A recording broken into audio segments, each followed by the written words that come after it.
Exilio. Edmund Hamilton.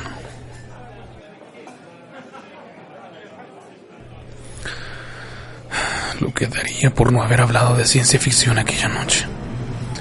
Si no lo hubiéramos hecho en estos momentos, no estaría obsesionado con esa bizarra e imposible historia que nunca podrá ser comprobada ni refutada. Sin embargo, tratándose de 4 escritores profesionales de relatos fantásticos, supongo que el tema resultaba ineludible. A pesar de que logramos posponerlo durante toda la cena y los tragos que tomábamos después, Madison gustoso contó a grandes rasgos su partida de casa, y luego Araceli inició una discusión sobre los pronósticos de los Dodgers.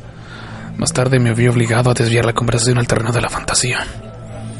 No era mi intención hacer algo así, pero había bebido un escocés de más y eso siempre me vuelve analítico. Me divertí la perfecta apariencia de que los 4 éramos personas comunes y corrientes. Camuflaje protector, eso es, anuncié.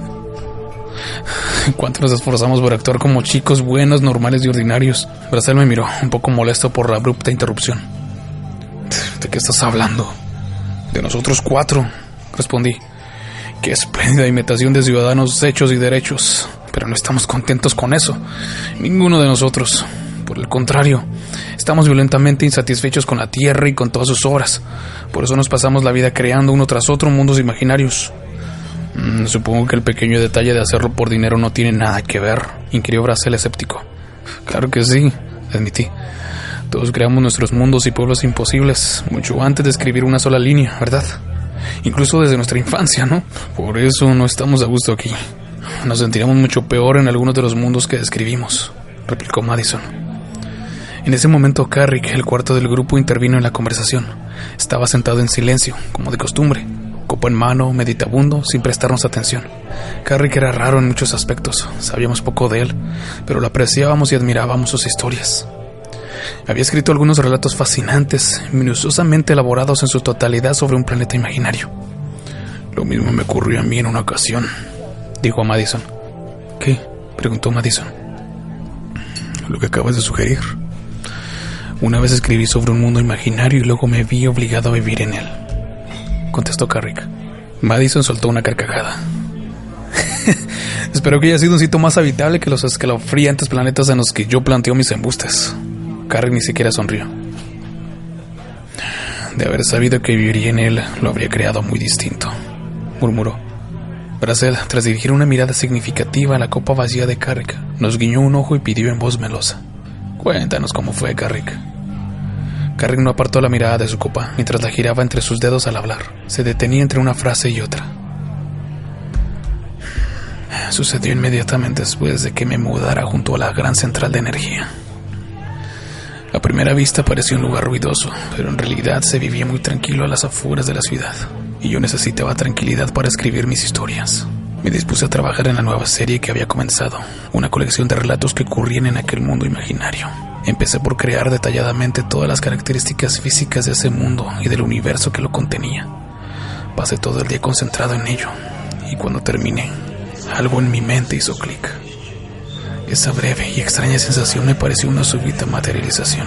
Me quedé allí, inmovilizado, al tipo que me preguntaba si estaría enloqueciendo, pues tuve la repentina seguridad de que el mundo que yo había creado durante todo el día acababa de cristalizarse en una existencia concreta en alguna parte. Por supuesto, ignoré esa extraña idea, salí de casa y me olvidé del asunto. Pero al día siguiente sucedió de nuevo. Dediqué la mayor parte del tiempo a la creación de los habitantes del mundo de mi historia. Sin duda los había imaginado humanos, aunque decidí que no fueran demasiado civilizados, pues eso imposibilitaría los conflictos y la violencia indispensable para mi trama.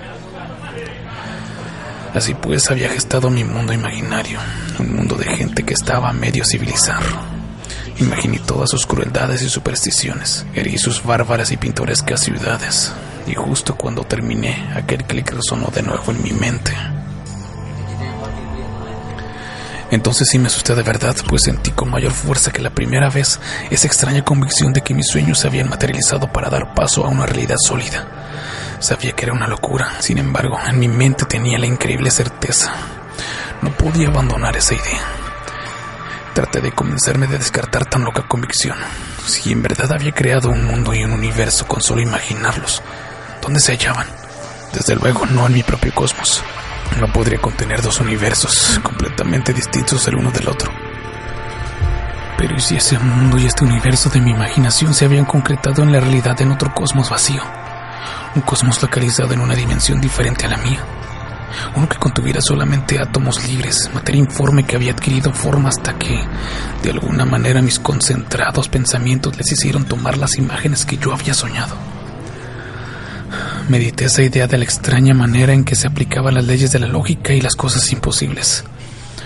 Porque los relatos que yo había imaginado no se habían vuelto realidad en ocasiones anteriores y solo ahora habían empezado a hacerlo. Bueno, para eso había una explicación plausible. Vivía cerca de la gran central de energía. Alguna insospechada corriente de energía que emanaba de ella dirigió mi imaginación condensada, como una fuerza superamplificadora, hacia un cosmos vacío donde conmocionó la masa informe y la hizo apropiarse de las formas que yo soñaba. ¿Creía en eso? Por supuesto que no. Pero lo sabía. Hay una diferencia entre el conocimiento y la creencia. Como alguien dijo, todos los hombres saben que algún día morirán y ninguno cree que ese día llegará. Pues conmigo ocurrió lo mismo. Me daba cuenta que no era posible que mi mundo fantástico hubiese adquirido una existencia física en un cosmos dimensional diferente, aunque al mismo tiempo yo tenía la extraña convicción de que así era. Y entonces se me ocurrió algo que me pareció entretenido e interesante. Y si me creaba a mí mismo en ese otro mundo, también sería yo real en él. Lo intenté. Me senté en mi escritorio y me imaginé a mí mismo como uno más entre los millones de individuos de ese mundo ficticio. Pude crear un trasfondo familiar e histórico coherente para mí en aquel lugar. Y algo en mi mente hizo clic. Carrie hizo una pausa. Todavía contemplaba la copa vacía que agitaba lentamente entre sus dedos. Madison le incitó a continuar. Y seguro despertaste y ahí una hermosa muchacha se acercó a ti y preguntaste dónde estoy. No sucedió así, respondió Carrie sombrío. No fue así en absoluto. Desperté en ese otro mundo, sí. Pero no fue como un despertar real. Simplemente aparecí ahí de repente. Seguía siendo yo. Pero era el yo imaginado por mí en ese otro mundo. Se trataba de otro yo que siempre había vivido allí. Del mismo modo que sus antepasados. Verán, yo lo había creado todo. Y mi otro yo era tan real en el mundo imaginario creado por mí como lo había sido en el mío propio. Eso fue lo peor. Todo ese mundo a medio civilizar era tan vulgar dentro de su realidad. Hizo una pausa. Al principio me resultó extraño. Caminé por las calles de aquellas bárbaras ciudades y miré los rostros de las personas con un imperioso deseo de gritar en voz alta. Yo los imaginé a todos. Ninguno de ustedes existía hasta que yo lo soñé. Sin embargo, no lo hice. No me habrían creído. Para ellos yo no era más que un miembro insignificante de su raza. ¿Cómo podían creer que ellos, sus tradiciones, su historia, su mundo, su universo, habían surgido súbitamente gracias a mi imaginación? Cuando cesó mi turbación inicial me desagradó el lugar. Lo había creado demasiado bárbaro.